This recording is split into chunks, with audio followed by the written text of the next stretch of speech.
I'm Jennifer Stevens, and I'm going to present on media literacy. According to the Common Sense Media, some of the benefits of media literacy education are that students think more critically, which helps them to discern their influences in media and differentiate between what is real and what is fake. Students better understand the author's purpose and point of view from a media method rather than text, which is what they're used to. They become smarter consumers, and they become more authentic and responsible as an author when using and creating media of their own. According to Anderson, some of the challenges of media literacy education are the gaps between media in education versus what's in the real world. Exposure to more media outside of school and different media outside of school is a challenge for teachers who are trying to educate students on what is appropriate and how to determine where the influence is in the education. Another challenge is for teachers trying to include media education into their existing curriculum. Time is a factor, and there's already a lot of standards they have to cover, and teachers don't necessarily know what to do with media literacy in their curriculum and how to incorporate it.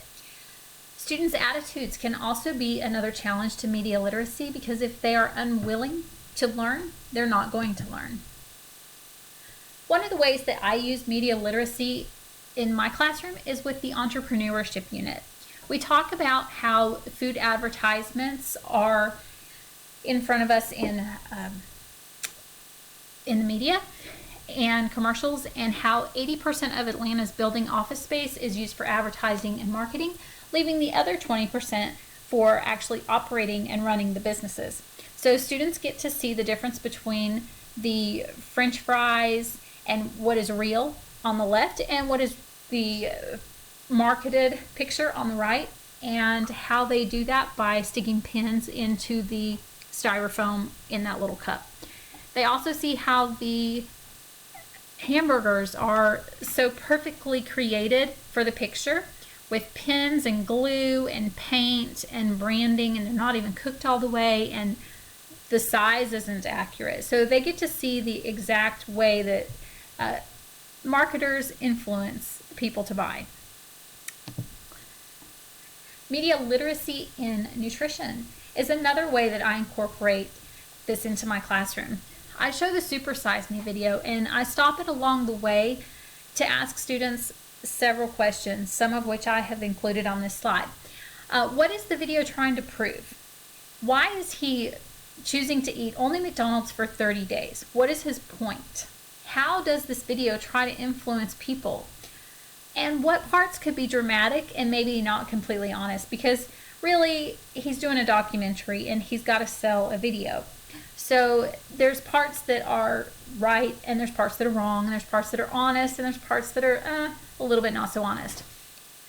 So then I ask, what does McDonald's advertising say to kids, and how do they lure in the children? Why can children identify McDonald's symbols, but not the President of the United States or Jesus? What happened as a result of this video? What laws were created as a result of this media? Another way that I incorporate media literacy is in my consumerism unit. So we talk about who's at the barn. How did they get there?